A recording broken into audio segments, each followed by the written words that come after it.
Yeah, that beat is serious. Yes, Sharon, I gotta run that beat back. When I made this beat, I was like, damn, that is fire. I was waiting for the first person to say that. Thank you, bro. Let me run that back one more time.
Gotta get off mute before I talk. All right, all right, all right. So if you ever wonder what motivated me to get out here and speak on behalf of my lineage, you dig, the best I can. As you can see, been I'm gonna find that that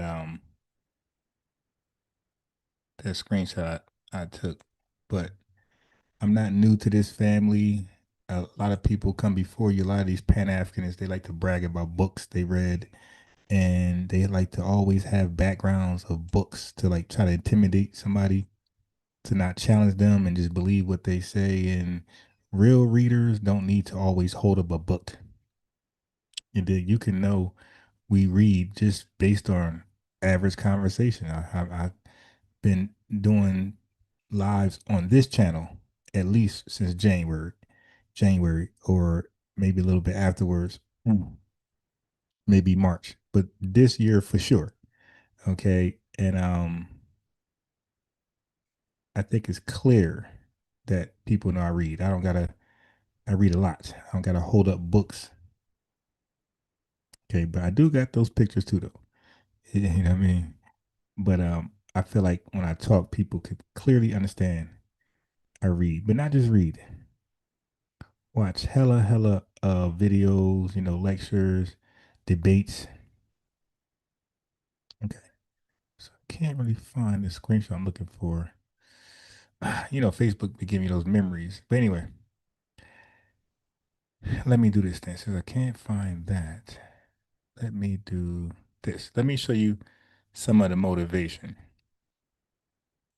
Okay, so I used to be a real big supporter, and you could say fan of Dr. Khalid Muhammad. Who's that? Well, he has some inspirational words at times. Some of his words can be harsh and seen as ill-spirited, mean-spirited, but some things he say comes off as very genuine and they resonate with me. So one thing he said was this, and this is why I do this, and not doing it for fame or all that type of stuff. But if you're good at it, sometimes that comes with it. But that's not why I got up and turned the camera on and turned the microphone on. This is why. But I keep on pushing because somebody has to hold the line. Because somebody has to hold the line. I'm going to hold the line. Back against the wall on the 1-inch line. I'm holding the line. Go down's down. But I keep on pushing because somebody has to hold the line. Okay, that's why. And that's why I created the YouTube channel FBA Defensive Unit. Because I'm like, somebody got to defend our spokesmen, spokeswomen that's out here, putting their reputation, credibility on the line for tethers just to attack and get easy access to them. So I said, you know what? These tethers shouldn't be having, in white supremacists, they shouldn't have easy access to those who represent the lineage. I said, let me be that filter. Let me be that buffer. You did. Let me force them to talk to me first, right? That could be seen as a vetting process. So if Dennis Sperling, Tariq, Jason Black, Yvette Carno, if any one of these folks want to talk to a tether, all they got to do is look through my archives and see the conversation they had with me. And they can say, nah, I'm good. That tether ain't worth 1 second of my time. Or they could say, hey, that tether has some good points. Let me bring them more, right? So I became that line, right? You got to get past me to speak to one of our greats that's out here doing the real work. That's how I looked at myself when I got into this defending the lineage. All right. In case anybody wondered. That's backstory. All right. So anyway,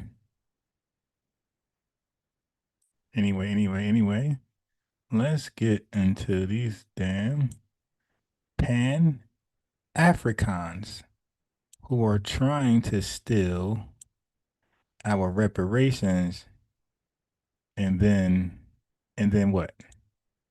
And then give it to tethers, people who are otherwise unqualified for, ineligible for our checks. Again, these Pan-Africans, they don't talk about CARICOM. Should I invite Africans or Foundation Black Americans? They don't do that. Only when it comes to United States reparations, everybody should be included. I find that problematic. And I know you guys find that problematic. All right. So let's talk about it. But let's play their videos and let's see what they got to say. And they're on a smear campaign. They're trying to smear. And I showed you guys earlier. I showed you earlier that when they thought Yvette Carnell was the leader, you see, they had all the smoke for her. She couldn't win in their eyes. And then when Tariq came out like a shining bright light, they refocused their attention on him. Now he's the leader, and he was the focal point in their foul language and attacks smear campaign. So whoever they think the leader is, that's who's going to get it, and that's why they need to make somebody the leader. Because in their weird mind, if we attack this person and make them look bad, we bring down the whole entire lineage. So we can say Yvette is a MAGA supporter. She suppresses votes, for MAGA. That'll bring down the whole lineage. If we can say Tariq Nasheed is a former pimp, blah blah blah, that will bring down the lineage. But then they get hit with the ain't no leader. The code is the leader. The lineage is the leader. When they get hit with that, oh my God, they be about to throw up. Ain't no leader because they think they could take somebody down. They can Charlie Kirk them, and then they become the leader. One of these clowns right here. And he got the outfit. He got the whole president of Pan-Africanism outfit right here. Okay. Anyway, let's go into some of their shenanigans. And we're going to address their shenanigans. Discredit them, of course, because most of it is based on just hate and envy.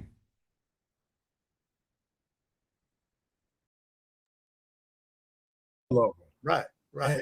And see, it's interesting, Oba, that, and I'm going to try to be nice with this, but it's interesting. We have never had a black group that has attempted to be anti-Pan-Africanism. We've had black folk that denounce Pan-Africanism, but an organized group who says we are not going to deal with reparations as a global movement of African people.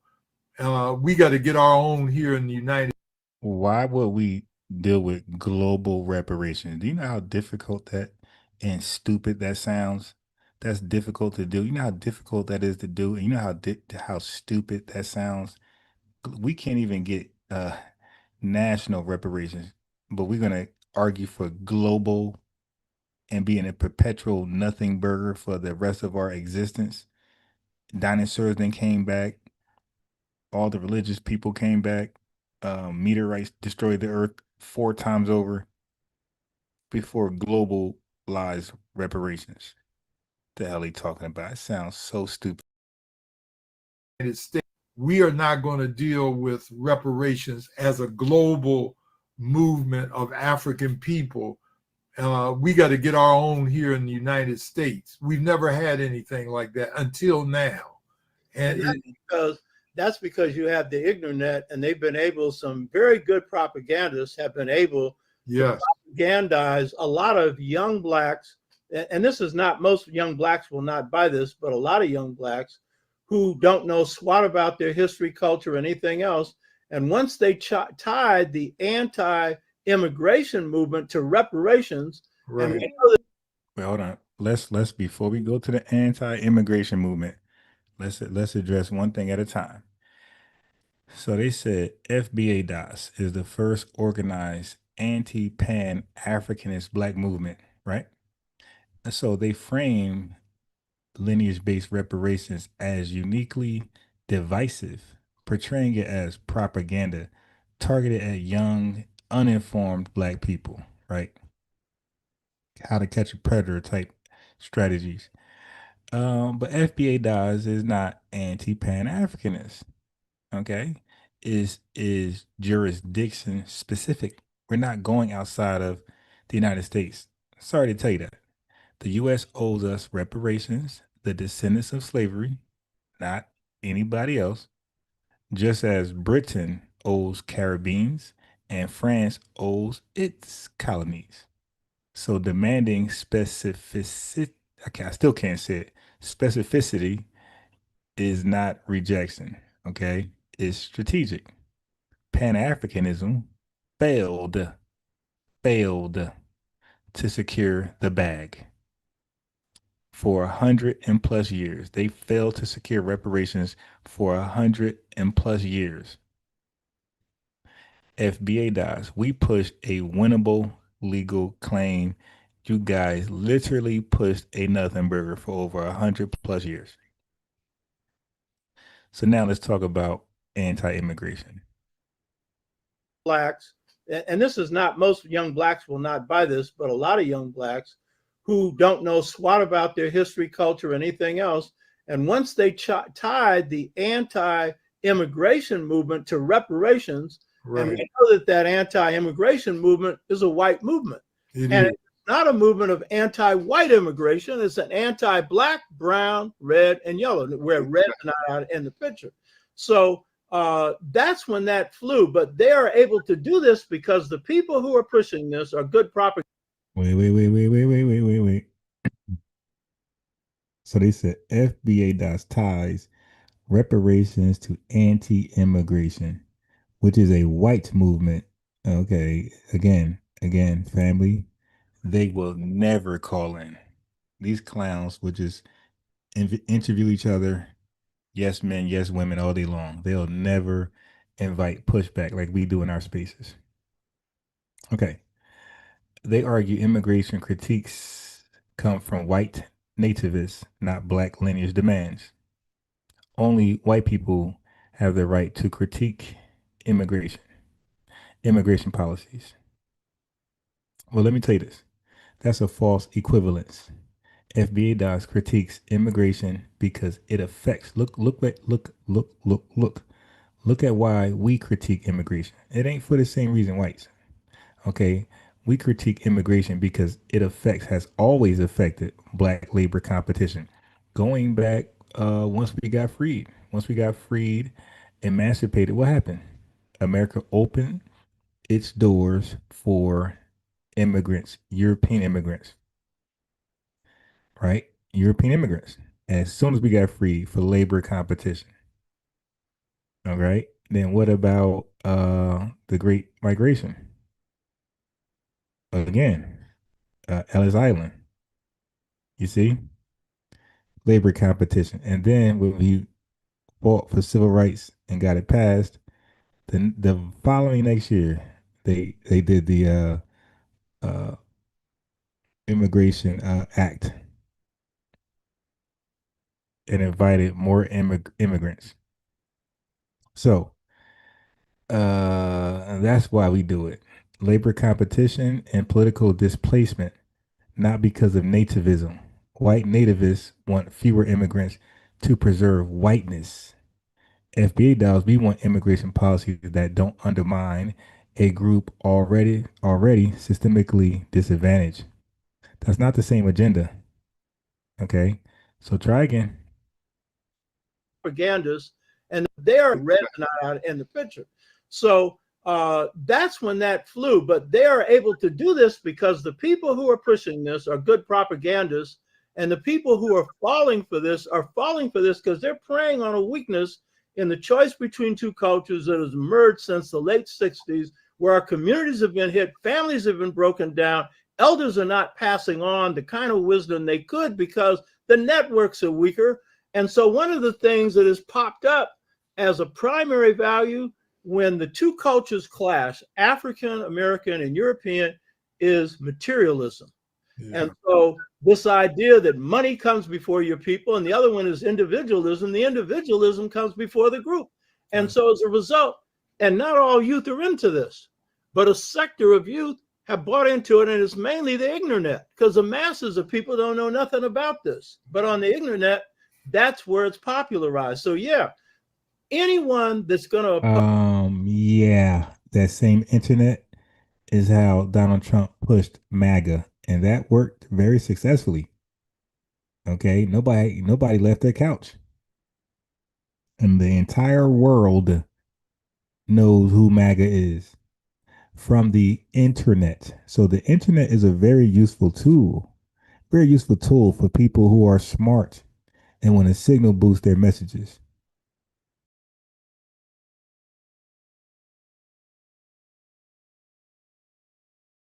oppose the unity of African people. Those longshoremen who came from Oakland, who refused to unload ships from South Africa. That's right. Trigger the Free South Africa movement. Those were not no scholars. My father was one of those longshoremen. He was retired by then.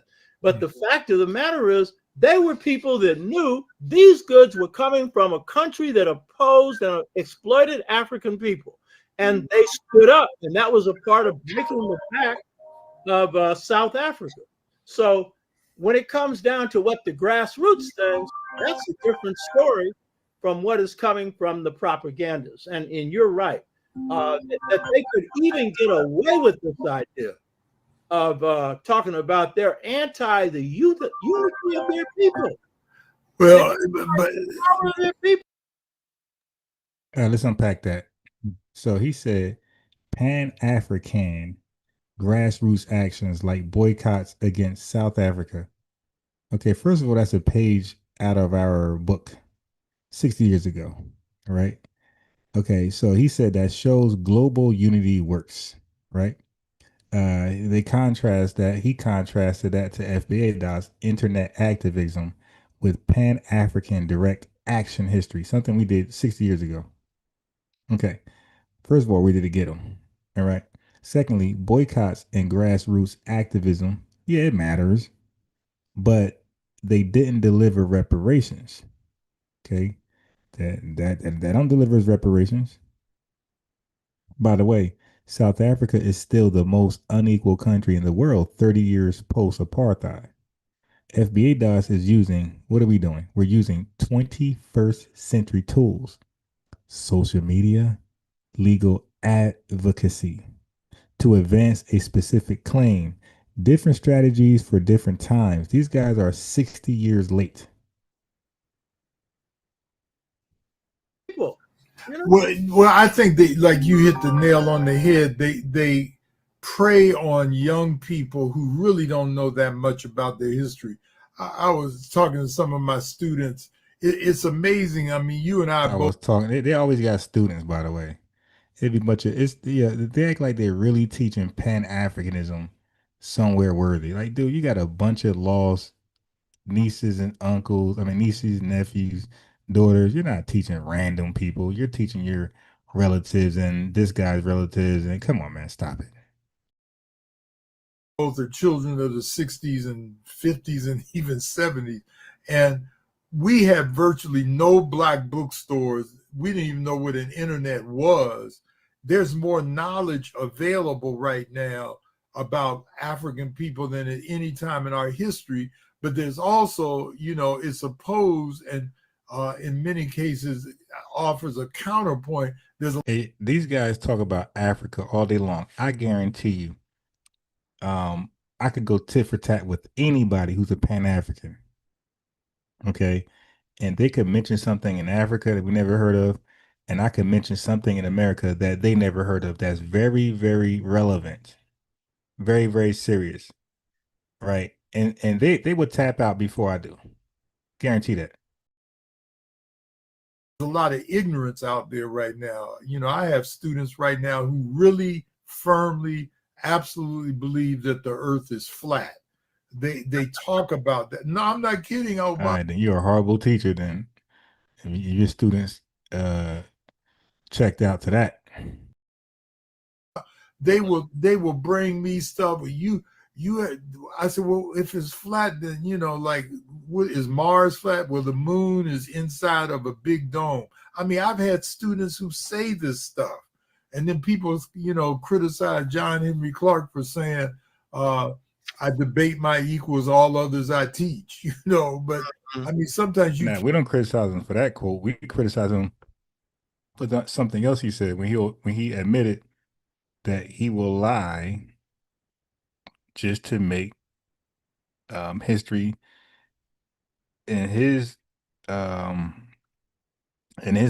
look good. So the people that he wants to look good, he will lie about their history, omit the dirt, so that they just look clean. All right, that's what we're mad at. That type of quote. Like, what? So you don't want to tell the history? You want to tell his story about certain people? That ain't right. Can't debate with people who don't have fundamental knowledge. I hate when it does that. Knowledge about the way the world works. And a lot of people don't have fundamental knowledge about African history, Pan-Africanism, or the African diaspora. Yeah, that's a fact. Now, there's a question up here, Loud to Zoo. It was going to be one of my questions. He Sure. it quite well. Now, by the way, this discussion is 3 years later from the discussion I played earlier. Question is, Dr. Raymond Winbush, can you give us a definition of reparations and of what value is HR 40? It's a good question. Definition of reparation. A lot of people think it's about money, but it's when a nation has committed a crime against humanity. And that's the key phrase, crime against humanity, against another person. And they start seeking repair by asking those people, what should we do to start making healing occur? And so it's not just about money. It could be repatriation. I know many Caribbean brothers said, in my form of reparations, give me a check for $100,000 and a one-way ticket to Africa, and I'm good. So it's about a nation admitting that it is created. And you'll live like Bill Gates over there. A crime against humanity against another group of people. And there's 9 criteria that I would urge you to look up, you know, one of which is medical experiments, displacement from homeland, which is occurring right now in Palestine. has announced Palestine. live here, like enslavement. It's our when the Democrats controlled Congress, we had difficulty because nobody wants to study the impact of enslavement in this country. What is good is that since I edited Should America Pay almost 20 years ago, there's been just a huge amount of literature. We know everything about the impact of enslavement on Black folk, and passing H.R. 40 into law to have a commission to study in the impact of enslavement is more of a political issue right now than an intellectual issue. Since we're putting this in a global context, describe some of the global efforts and movements that are occurring and have occurred around the demand for reparations. And this one, we got a question. Like, dude, are you even from American? Are you from America? Are you American? Are you from America? Because these guys be pushing this global shit, and you check their background, and they're not even from America. Well, I'll give you like two quick examples. A couple of years ago, I was asked to present at a reparations conference, and of all places, Edinburgh, Scotland. I didn't even know they had a reparations movement over there.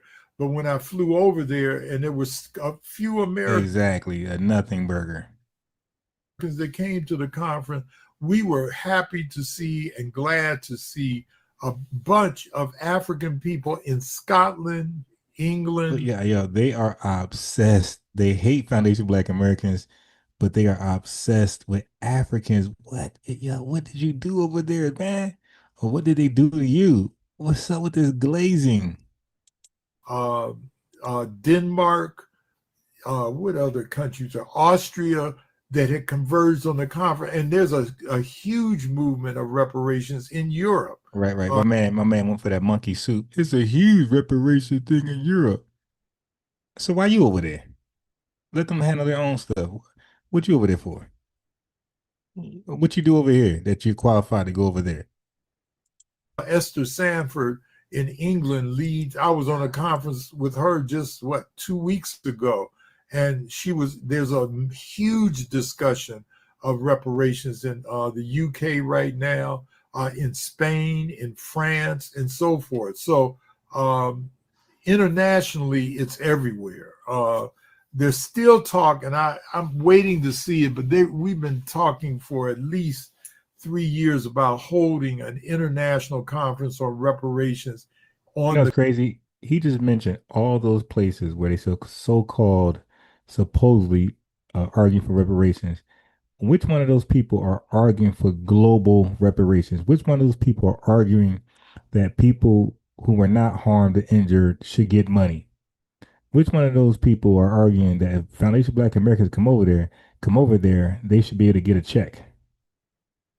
So yeah, this is the glazing that they do. Only Foundation Black Americans gotta invite folks in on our money. Everybody else can just keep their money. Like this is the glaze from these weirdos. The continent. There was one in Ghana there a few weeks ago, and it was okay, but there was a lot of politics associated with it. But we're talking about something, as you described earlier, Oba, something that was very international, that comprised delegates from all over the world to meet about reparations. You attended the conference for reparations in Durban, and there have been some others. Describe some of these international conferences. All they do is attend conferences. They've been doing that since the 1900s in London. All they do is attend conferences. 10 people there, 5 people there, 15 people there. That's all they do. Just attend conferences and wave the RBG flag. Including that one, what were some of the demands and what have been some of the outcomes? Well, the World Conference Against Racism that was held in late August and early September of 2001 was probably the largest gathering of Africans since the Fifth Pan-African Congress in Manchester in 1945. There were literally Africans there from all over the world, Russia, the United States, obviously, Oh Europe, my God, South the America, glaze. South Africa, just literally every place. And our goal in that meeting, along with groups such as the D12 movement, Ain't that a rap group from Eminem?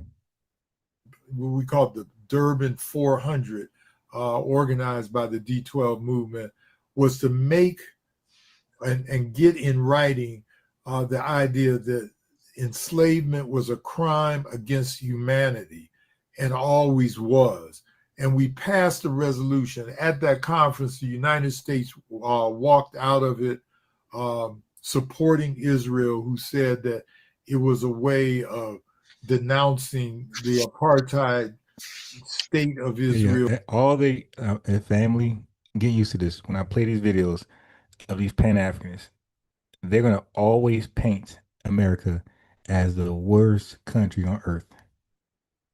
America don't have anything to do with most of the stuff they talk about, but they're gonna involve America anyway because they're trying to say America has injured all these different people across the globe, so they all too should be seeking reparative justice from America. I'm saying, just get used to it. Against the Palestinians. We met with people as diverse as Yasser Arafat. I got a picture I'm very proud of with him. Fidel Castro was there. Winnie Mandela was there. God, come on, man. God damn. The glaze. And that was the headlines for about, months actually. But had that not happened, which I know is, my father used to say, wishes were horses, beggars would ride, it would have been a discussion about what happened in Durban. We cover some of that in my book, Should America Pay, what happened in there, as well as in Belinda's petition. So that was probably the best internet. Well, let me just say one quick thing. About 2 years after that, we met in Barbados. Everywhere but America. The health movement. Roger Wareham there at the movement. And still, she's great. Government. And there was almost no way to beat it because the. Okay. All right. So earlier they said FBA DOS. I'm combining FBA and ADOS because they're attacking both. And we're running the same. We're saying the same shit. Where we have names for the lineage. Where there's Freedman, that's the name for the lineage. ADOS, name for the lineage. FBA. FBA does. They said that we thrive online because young blacks lack history and elders no longer pass wisdom. So we're like tricking the youth who just don't know a thing. They claim that we have influence only because of social media ignorance.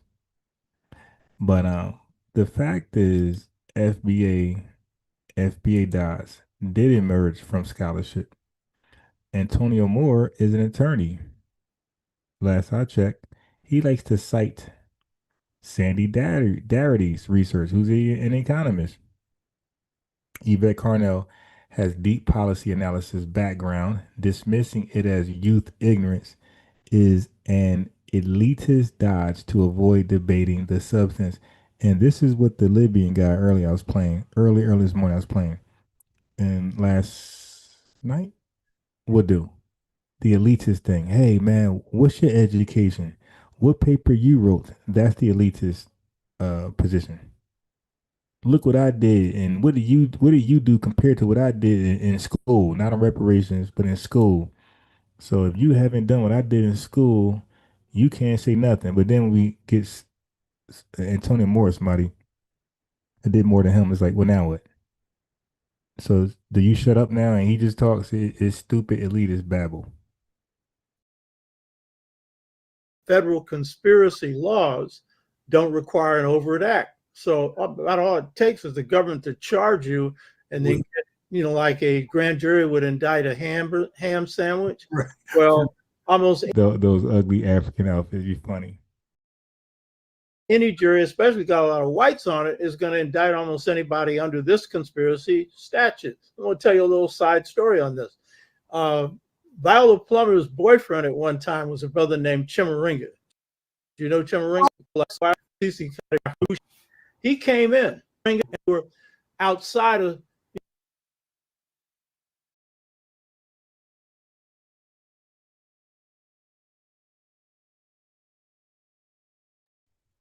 There's no way he's FBA. I'm sorry. I gotta look him up on Instagram as he talks. There's no way this dude's FBA.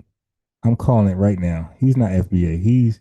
I'm gonna say he's from the islands. I'm gonna say he's Barbados. He's how do you say Barbadian but he's from Barbados.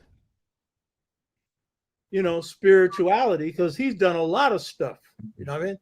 That saved him, because there's hardly any other explanation. Because they didn't need nothing on him to convict him. That's right. That's right. And sedition, as you know from this January 6th thing, that's one of the easiest charges that you can level against a person. So I didn't know that backstory, but I'm glad I do. I'm going to have to ask Roger and Viola about all that stuff. I won't tell him about Chimaringa. He may or may not know it, but Chimaringa sure did, because in fact, Nansisi Kayu, that was her boyfriend at one point. But she didn't do it because they weren't boyfriends or girlfriends anymore. Right. She was a sister that stood on principle. This was one strong sister, one beautiful sister. I owe a lot to her. And so Chimaringa owes his freedom to her. He's now passed on. Right. But he knew it. She let him know. You know what I mean? Yeah. That's a good story. I'm glad you told me that. And Ifeyemi, I'm going to give you another story. When they were trying to wipe us out, 90 to 92, the Hoover Institute, one of the big right-wing think tanks, that gave Ronald Reagan 80% of his agenda in his first year in office, the Hoover Institute and California State University system was out to wipe us out. Wow. And it was a 2-year battle. It was harder to win that battle than the strike that brought in Black studies. And I was leading that struggle and had a lot of community support. And so my priest, Ifeyemi, came into town. He knew nothing about this battle, but he's a diviner. He did a reading. Powerful forces are out to completely destroy you, And so then with Ifa, you ask always questions, because the divination system is a yes or no system. Now the priest can do prophecy, which he did. And so I then got to identify the forces that were against us. I never asked the Hoover Institute because I never thought they were driving it. I did not know that until after we defeated them. And so each time he'd come in, the next 2 years, he'd come in and he'd give me the same reading. The last time I was in his village in Oshogbo in Nigeria. He gave me the same reading. I said, listen, Ifeyemi, you're telling me what I already know. You need to do something. You know what I mean? 2 years. What's the president's name? Praise the Lord. And I'm from Africa. Well, I mean, that's that's a good question. But, leadership kind of emerges. I think Black leadership in particular, emerges from situations and so forth. There's a strong reparations movement, not in all of Africa. I would say that the states that are doing the most about it are probably South Africa, Ghana, parts of Nigeria, and the Francophone countries are in a turmoil right now. But I don't see that. If anything, reparations, I think leadership comes from all over the place. I feel like I'm hesitating on the question, but I think leadership is coming from a variety of places. In this country, I think that the leadership has been attacked more than any other parts of the country, of the diaspora.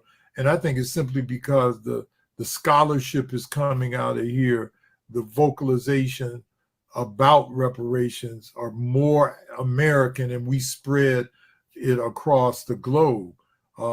There's been attempts, and I think, frankly, successful attempts by some people to get the movement fractionated a lot. So I think African, leadership out of Africa on the issue of reparations, it can come from any place. And I wouldn't say it shouldn't come out of Africa, because I think leadership is emerging out of Africa, but so it is out of the Caribbean, South America, and clearly, North America. Here's a lesson that I got out of the Sixth Pan-African Congress. And this is an eternal lesson. Oh boy, land you playing, old buddy. The Sixth Pan-African Congress was an idea that, grew out of Pan-Africanism. Mm-hmm. And Africans in the U.S. played a role in different places. But the lesson I learned at Six Pack, and it was a lesson that a lot of people learned, is Pan-Africanism cannot be led by African states. No, that's true. And the reason it cannot is that most of these states are gangster operations operating against the people, just as most of the states in the world are against their people. And so if, let's say, Africa, let's suppose the Nigerian government is heading up this movement. Well, what's their history? They've taken all the oil money that's come in to South Africa, to Nigeria, and most of them generals, but some of them politicians, and pocketed it. The people haven't got one dime. So what do you think would happen if reparations went to Nigeria? It's not that the people are dishonest, it's their leaders. You know what I mean? Yeah, I know. You said what I didn't want to say to that question. Why you ain't want to say it? It's crazy. Now, if that was Yvette Carnell or Tariq Nasheed, you would say that in a heartbeat. You see, family, what's up with these guys, man? I'm telling you, they glaze Afri-CONS, Afri-CONS, and they try to Charlie Kirk us. Oh, I didn't want to say that. I was hesitant, but if that charge was made against Yvette Carnell or Tariq Nasheed, he wouldn't hesitate to say it. The glaze is unbelievable on that side, and the hate on our side is unbelievable as well. The people haven't got one dime. So what do you think would happen if reparations went to Nigeria? It's not that the people are dishonest, it's their leaders. You know what I mean? Yeah, I know. You said what I didn't want to say to that question. We are still struggling with African leadership. And part of that is simply because of the fact that many of the leaders in Africa, not all of them, but many of them are still dependent upon their colonial masters. But why? The currencies that are being used in France, in places like Senegal, Cote d'Ivoire, and other places, still based on the French economy. France extracts $400 million every year out of Africa for to pimp it. It's pimping it.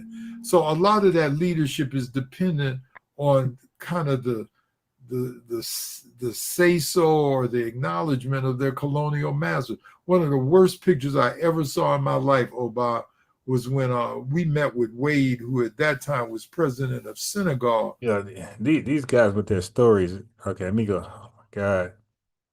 Everybody. The hate is coming, don't worry. True. I always say it's a trick question. Lisa, right. They need another form of reparations, and it's psychological reparations. Lil Wayne, said a couple years ago that he had never been discriminated against, and he doesn't get political because he doesn't see the racism that a lot of other Black people see, as if, so some people need psychological reparations. They need to be repaired psychologically. The hell is that? Marimba uses the term ayuresa. I'm engaged in reparations dealing with trying to get money, repatriation, land, and other things back to us. Marimba talks about internal reparations, about how we have to psychologically, I always ask the question, I ask it on my Facebook page today, how is it, and I did my dissertation in Chicago on Black identity, how is it that Angela Davis and Condoleezza Rice were both raised a few blocks apart in Birmingham, Alabama, had friends who were at the 16th Street Baptist Church who were killed that day? How did they grow up to have such divergent political views? Condoleezza to the extreme right, Angela to the left.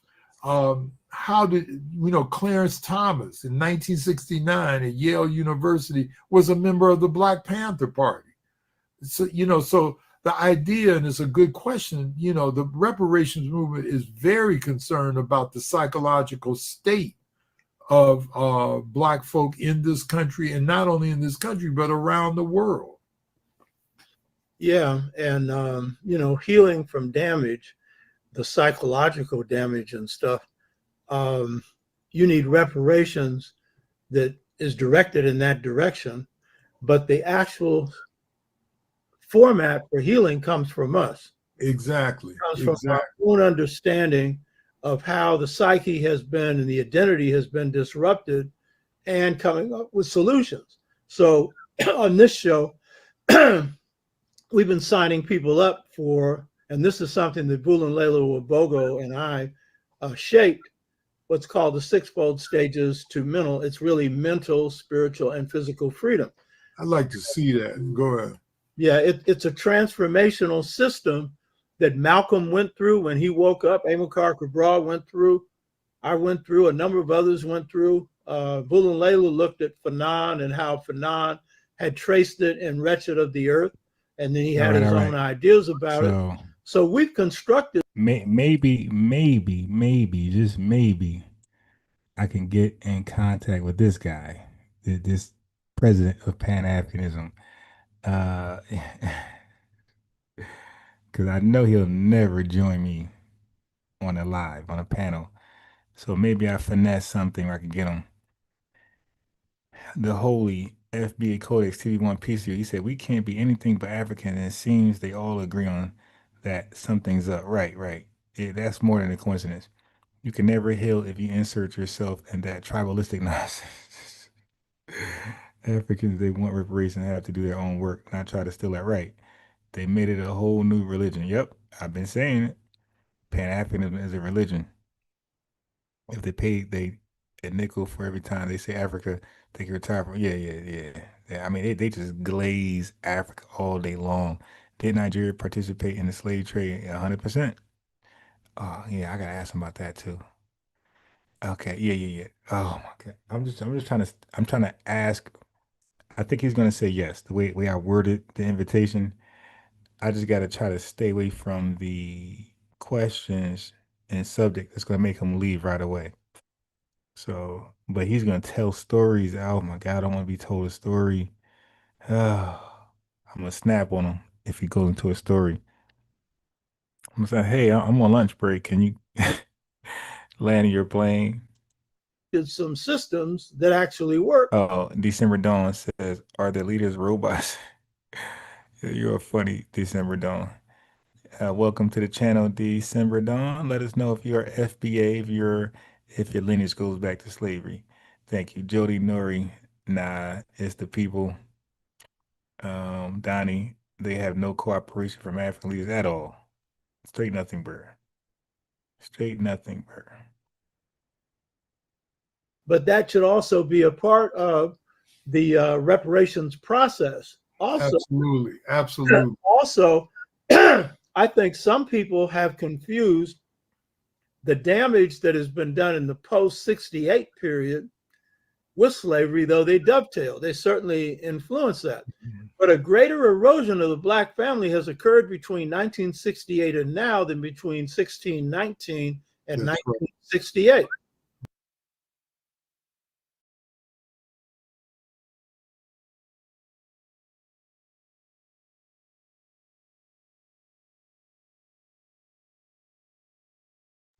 I'm on mute.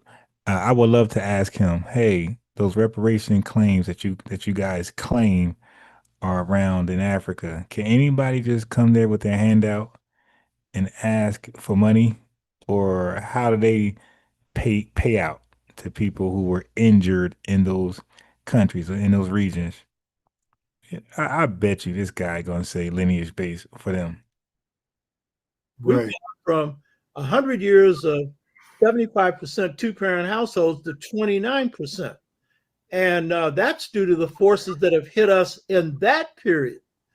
Darren Williams in the building, Breeze Omega, Chantel Talk, Inspiring Heights, Will Yesherin, John Roy says, how can Africans get any reparation when they played a role in the process of capturing? Yeah. That right there, that's the part I gotta ask that man.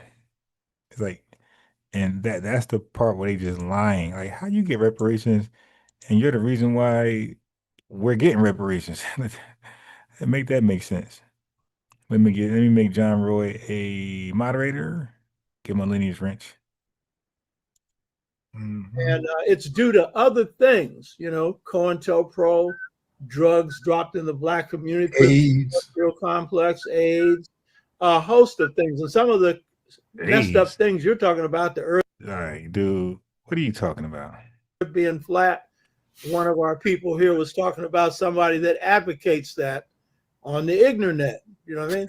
So, but a lot of this, or, you know, the problem with Pan-Africanism right now, you know, the problem that it's being attacked by a certain sector of youth, that propaganda is coming from outside of the black community.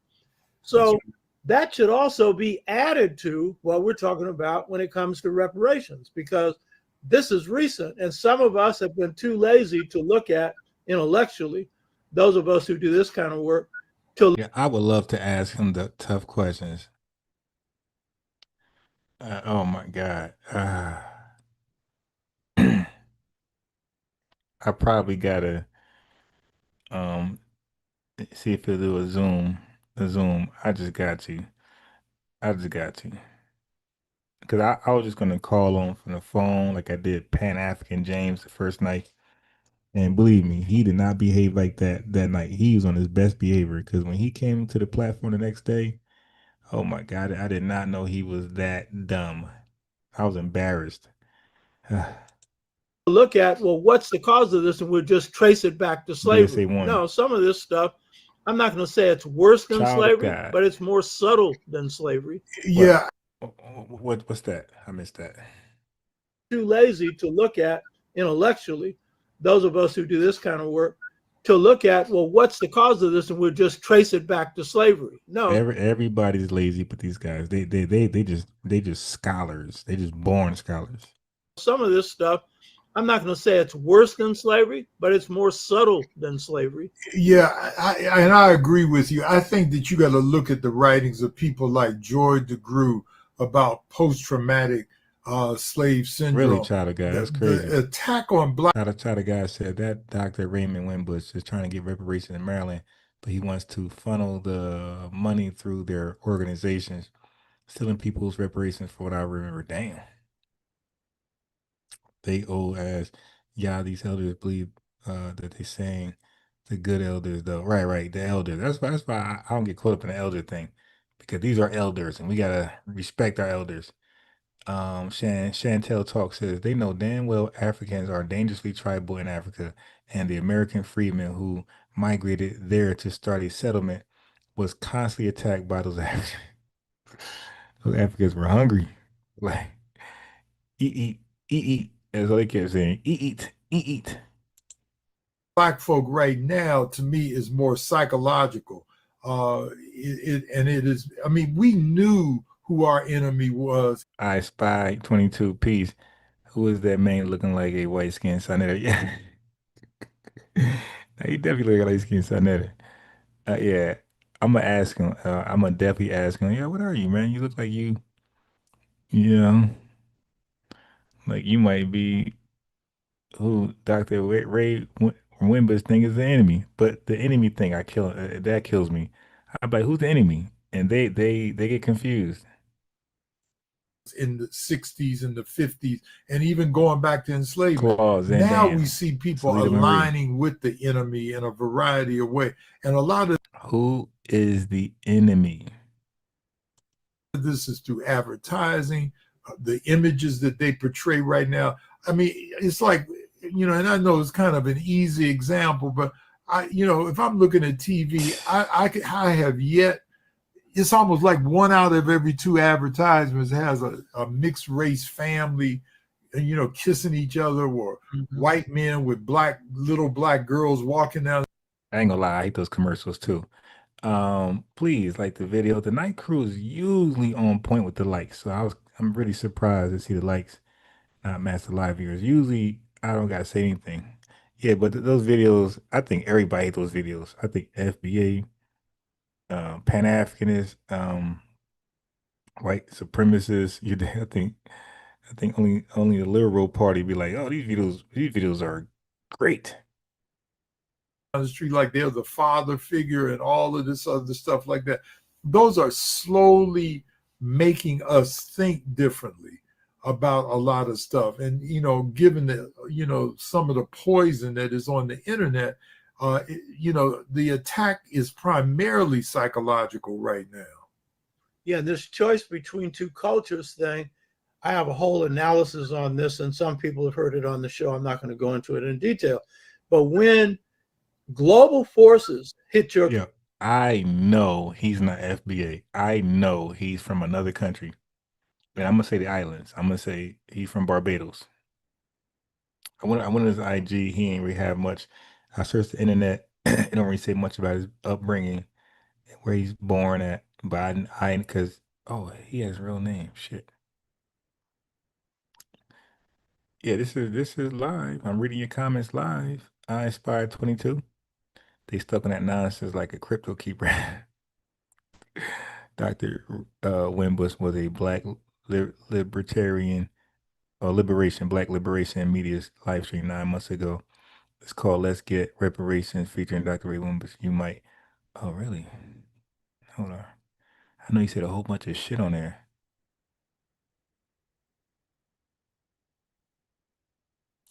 I know you said a bunch of stupid stuff on there. All right. Polo Styles. Peace. community as it has hit Africa and the Caribbean through structural adjustment programs, World Bank, IMF programs, then the unintended consequences, because somebody misinterpreted this when I did the analysis, who watches the show right now. All these white people are real smart. They caused the choice between two cultures. Unintended consequences. They didn't think we had a culture. So how would they be working on this? Yeah, I just found it. Oh my God. Yeah, I guess I gotta go live on this tomorrow. I'm gonna cook this right here. I'm gonna watch this as I go to bed. And when I wake up in the morning, I'm gonna finish it. This right here. I got it. I got it. I got it. I got it. I got it. I got it. Yeah, I wonder if one of these guys would come on the live with me and talk. Subtle level to get us choose between the two. Other than drugs, that's a culture. But the hits, they mainly come from deindustrialization, neoliberalism, external forces our culture was not prepared for.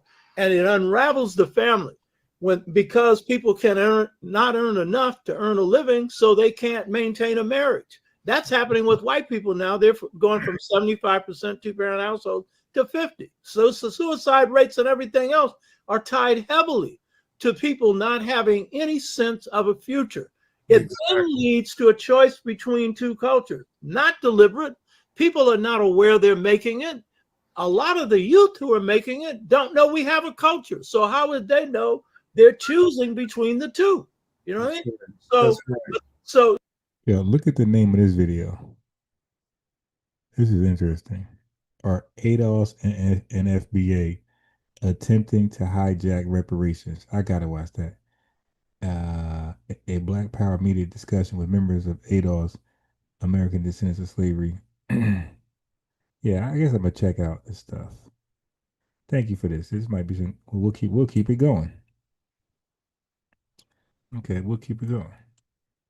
So, you know, you see the stepping out. So, you know, part of the thing, you and I talked about this earlier, part of the thing of people buying into this idea that the hell with Pan-Africanism, putting down Doc Bent and all the rest of this stuff. Now, this is invented identity. You've got some people now who are calling themselves foundational Americans, who are calling themselves anything but even Black or African.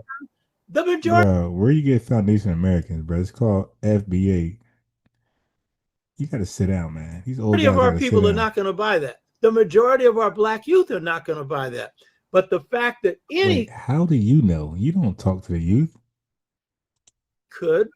Is an indication that with the breakdown of networks, elders are not respected as they used to be, And so common sense isn't common. And so people, when they get everything they talking about is a fraud. Who asked for this link? Was it earlier? Somebody said they want to watch this garbage. Here you go. I don't recall if it was earlier or today. exposed to something on a sustained level, they can buy into it. Exactly. Exactly. There needs to be healing on that, but that healing has got to heavily come from rebuilding Black communities under Black leadership and understanding the reality that we're facing right now, which again speaks to the fact you got to draw from the best features of African and African-American culture to rebuild families, to rebuild businesses, to get jobs for Black people, a host of other things. And reparations is a part of that. That is a very popular movement that youth and adults both embrace. That's right. The majority of them don't buy this mess that's going on. Yeah. I see one of the questions about should reparations come from the companies that benefited and prospered from enslaved people's labor. They have paid others.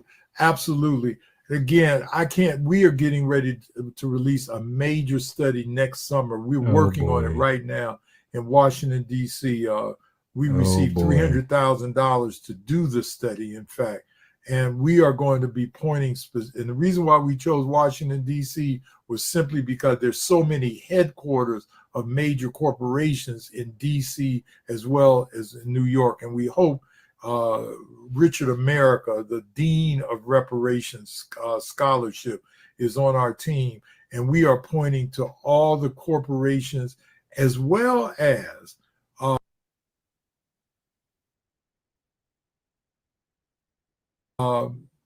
human service organizations, the American Psychiatric Association and American Psychological Association, both in the past 2 years have apologized for their contribution. Hey, family, I just want y'all to see it for yourselves, family. Look. Nah, I ain't gonna. Look. I appreciate the invitation, but respectfully, I will decline. I covered what I had to say on this topic in this very video, so I'm moving on. Thank you for your comment. And family, that's all. I tell you, I'll be active in the comment section on their videos. All they do is talk about it. I told you they love to talk about us, but they hate to talk to us. I told you that's all I keep seeing when I ask these guys to let's talk about what you already talked about together. Of racism in their respective fields of psychiatry and psychology. I mean, we could start talking about intelligence tests and how much that confine our children and even some of our adults. We can talk about sterilization. Out at Stanford University, Lewis Terman, who invented the most widely used IQ test, the Stanford Binet Intelligence Test, had people sterilized based on their scores on IQs. So they both apologized. We're going after them. And we've got how money amounts that will be distributed to the residents of DC, but the study itself will be a model for how to get reparations from corporations all over the United States. And that's a movement that will only be won with great power since they run the world. Lao Tzu, another good question here. Dr. Ray Winbush, what's your assessment of the California study reparations? Also, are you familiar with the Detroit reparation study? This brother here is well read. One of our I am glad that question got asked. I was in California 2 weeks ago and was talking to Cheryl Grills, who was on the commission. I think the California Commission, I love what they wrote in their 400 you hit it on the nail, 400 or 500. They have to talk about us to get the most views. Page document as a result of it. The problem I have with the California Commission is that it yielded to this idea of lineage-based reparations. There are this group, and you name the foundational Black Americans, as well as this group, ADOS, which is soda spelled backwards, the American descendants of slaves, who believe that the only people entitled to reparations in this country are those who can trace their lineage directly to enslavement. Now, and Oba, you and I talked about this before. You know, you and I can do that. And I'm not saying that there's brothers and sisters that cannot do it. Many of them are on this call. But I got to think about Jamal and Pookie on the street. You know, I got to think about reparations.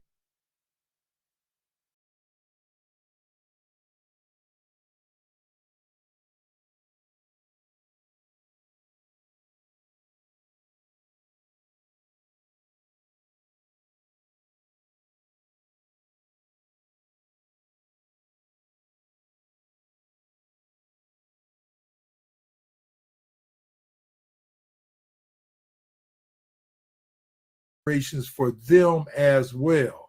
So there was a 5-4 vote to accept lineage-based reparations in the state of California on the commission.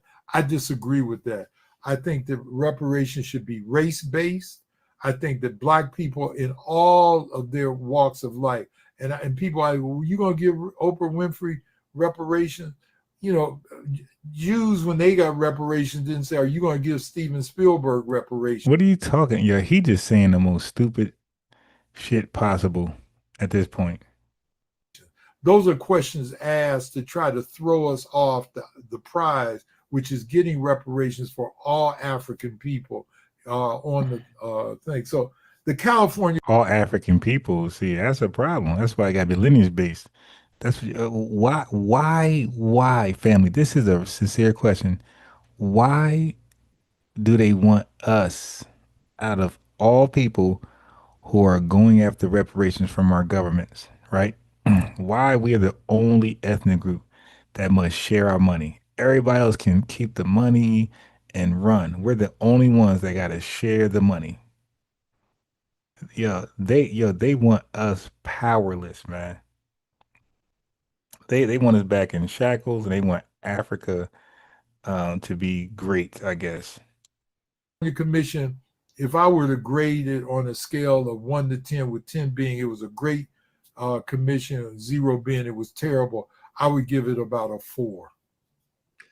Yeah, you know, this lineage-based reparations, which ADOS, and I understand they used another name in California. The Freeman. Yeah, because that ADOS name is being discredited. The Freeman, my butt. So yeah, he's decent. You're going to go on lineage-based reparations, that's right, which is designed to further the objective of ADOS and others, that you have to be born here to get reparations. Right. So what does born here mean? We all no. Not born here. Not born here, liar. Came from Africa or the Caribbean. Or no, we all ain't come from Africa. We all ain't come from the Caribbean. Somewhere else, but usually Africa and the Caribbean. So let's use the logic of this. Right, let's just go. That would mean that the descendants of Denmark Vesey's family, who led the great slave rebellion in the history of the United States, and second only to the one in Haiti. You understand? That's right. And a lot of the people that made up that rebellion, that was him. He was an enslaved person in the Dutch Caribbean who was then sold by his master, whose last name was Vesey, to...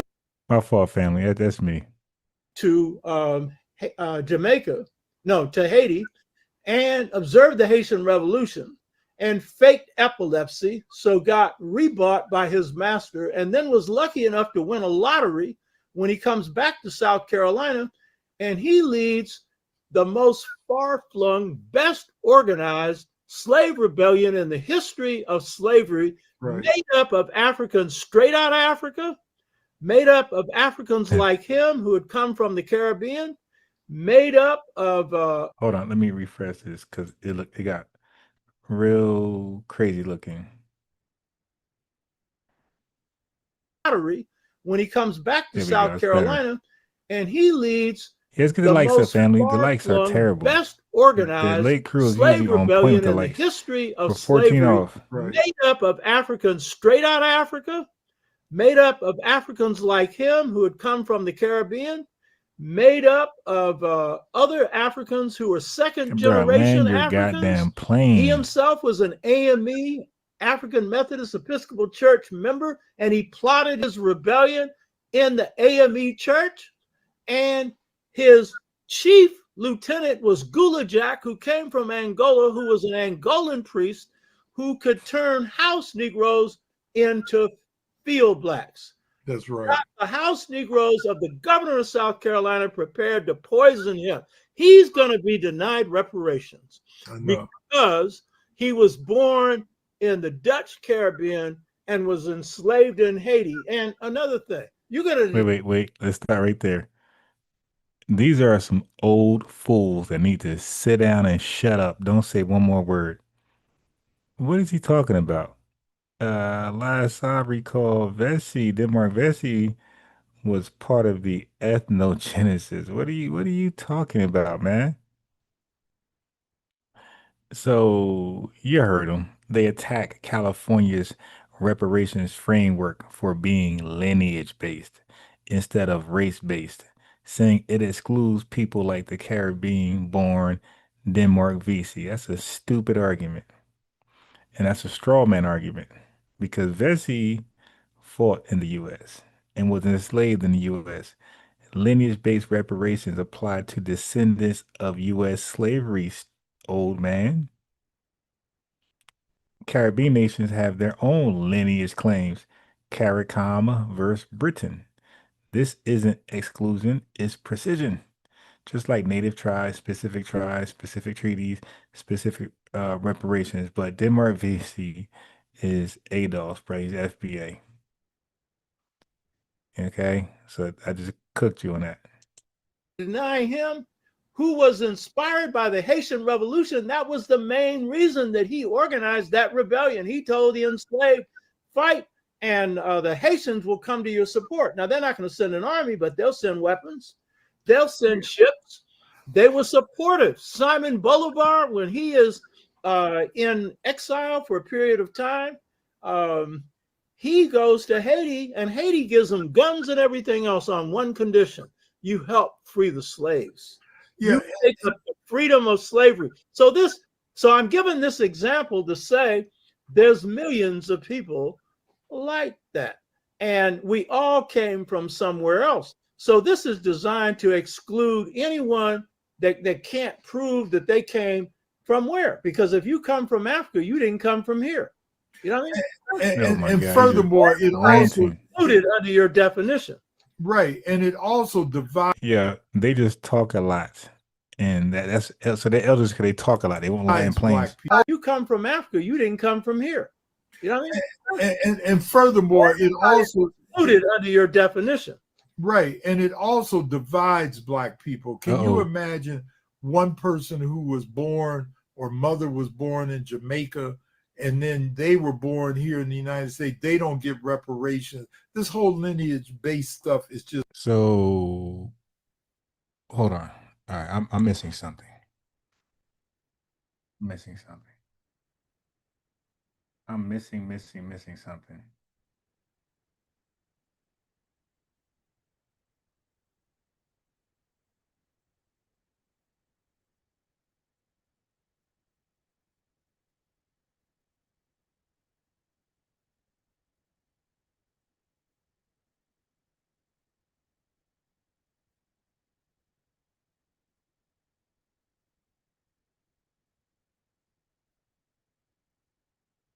I'm missing something.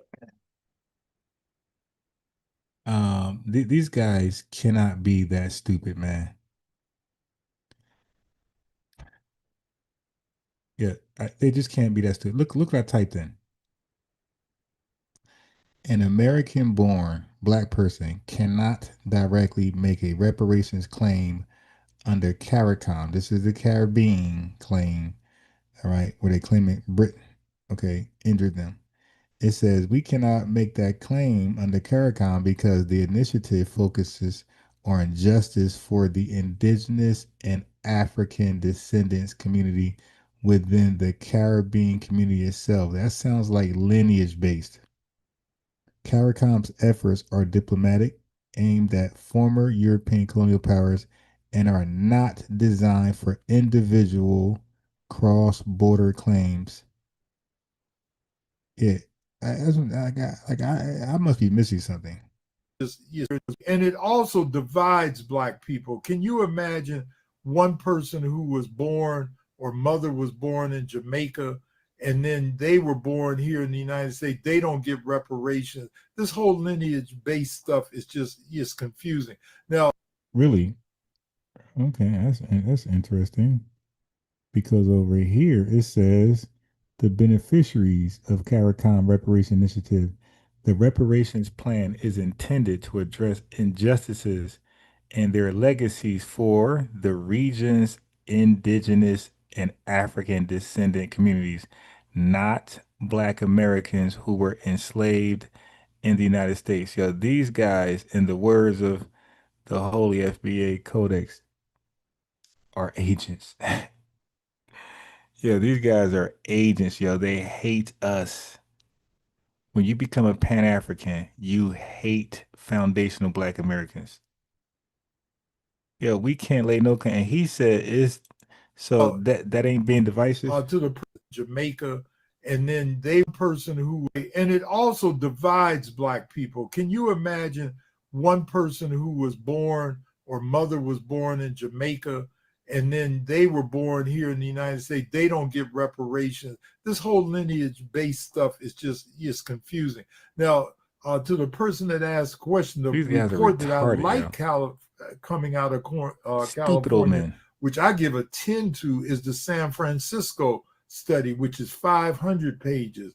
They had a commission as well, and it's race-based, and it was a counterpoint to what the California State Commission did. So I would read, and now that I would give a 10 or even a 15 to that study. It's brilliant. And so it's race-based. The essence of that study that made it brilliant? Well, because it's race-based. And they're saying now that every black person in the city of San Francisco ought to get $5 million. They talk about housing. They talk about everything. It's a brilliant study. It's online, and you can download it. Read that one. Read the California Commission, but also read the San Francisco Commission as well. Wolf Manlou, you can respond to this one. I really think that the only reparations we should seek is a few states, meaning they should give us some states and a contract to be left alone. Well, he echoes the Republic of New Africa. And also, I don't know if you've seen it. Family, the CARICOM reparations movement is primarily based on lineage. Yeah, I would love to get these guys on here, yo.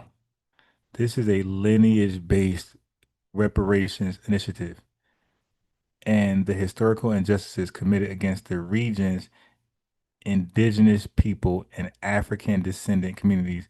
The claim for reparatory justice is not defined by modern racial categories. It cooked them, but by the documented history of genocide, slavery, slave trading, and racial apartheid committed against the ancestors of these communities. Yo, these guys are done.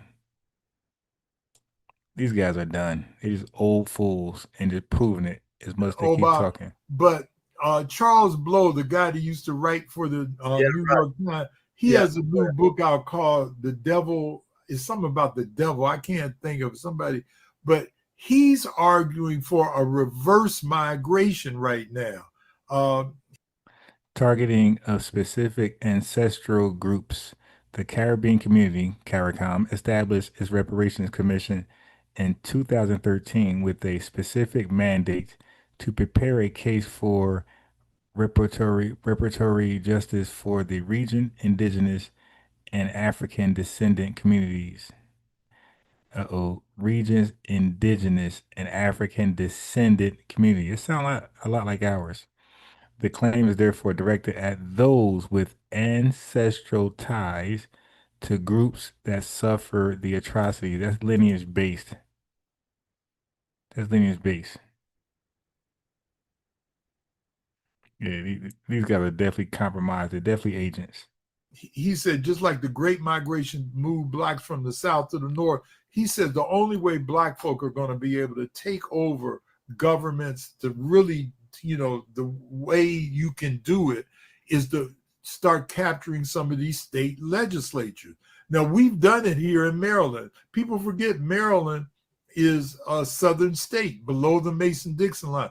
We have the only black governor, and I always say he's the black governor that we thought Obama was going to be as president, because he's doing some tangible things for black folk in the state.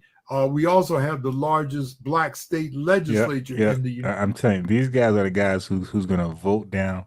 Now they're claiming they're so pro it, and they will. You heard him, lineage based. He's gonna, if they had a vote, they will vote down. United States. So Blow is arguing for people to take over, what is it, Mississippi, Louisiana, North Carolina, Georgia. I think those are the four states. I got to get his book. He just got a documentary. I think it's on HBO right now. I looked at it the other night. Not another book. Not another book. God dang, I got enough books. All these books in the back. Look at these books. Hold on. You want another book? You ain't got enough. He ain't got enough. Y'all got enough books, man. Y'all read everything 2 times, 3 times, 4 times. You don't need the 11th edition. You don't need part 9. Y'all got all the books. No more books, man. No more books. No more books. Actions, actions, actions. The documentary, I think, is on HBO right now. I looked at it the other night. It's food for thought about a reverse migration back to the South. Brother Ugawa listed the book, The Devil You Know, A Black Power Manifesto, Charles Blow. That's The Devil You Know, right. Because it's in line with what's happening with black migratory movements. That's right. Migrating heavily back to the South. To the South now. Yeah. And it's got a lot of positive thought to it. It makes a lot of sense in a lot of different ways. Well, that's why Georgia right now has turned blue practically. It's right on the edge. Right. But most of the black folk living in Atlanta right now weren't born in Atlanta. Right. They migrated south. Maryland, we're losing population. New York is losing population. So is Chicago and other states. And most of the people that are migrating out are coming back south. So there's a new generation of those who are more interested in the South and the North, as were our parents and so forth. Okay, well, we're wrapping up. Do you have any suggestions about, or can you say where the reparations movement is now and where it's going? Let's hear this nothing burger. Well, in the United States, there's been some trouble. I said I wasn't going to say some of this. It's good trouble publicly, but there's reparations commissions being formed all through the United States. That's called good trouble. We sent your ass packing to these other countries to push for reparations for them that they're never going to get in vogue. Right now at the city level, the Detroit one is getting off to an excellent start. My late colleague Joanne Watson was involved with that. She made her transition just a couple of. Anyway, 12 o'clock a.m. All right. So anyway, these Pan-Africanists, right? They said reparations are more legitimate because slavery was global. They said that. They claim global slavery requires global reparations, not lineage, nation-specific ones. Yep, we're the only country. Okay. International solidarity does not equate to identical claims. Gotta stop. The British owe Jamaicans, the French owe Haitians, and the U.S. owes FBA DOS. Trying to lump it all together dilutes accountability and lets every government dodge responsibility. Reparations must be nation-specific because crimes were committed under specific jurisdictions, right? And then they made a bold claim. They said the youth doesn't they don't buy into FBA ADOS. It's fringe propaganda. He said they argue that FBA DOS is marginal and won't last because most Black Americans reject it. They then lost their goddamn mind. Check this out. That's 100% false news. That's cap. California's reparations task force adopted lineage-based reparations. Polling shows Black Americans overwhelmingly support reparations when defined as for descendants of U.S. slavery. Pan-Africanists like these two overestimate their reach outside academia and activist circles. Every day, Black folks want tangibles, not endless conferences. That's all they do. All they do is leave a conference. Hey, I was at this conference, at this conference, at this conference, at this conference. They always at a conference. Okay, so with that, family, I hope I was able to show how they are so against lineage-based reparations, but CARICOM is completely lineage-based. Nobody from no America, no FBA from America can go to Jamaica, and with two parents from America can go to Jamaica and claim, hey, and make a claim. They won't even allow it. All right, so in that family, I logged on later than I was supposed to, so I stayed later than I was supposed to. But we out, family. Peace, love y'all, love the lineage. We'll see you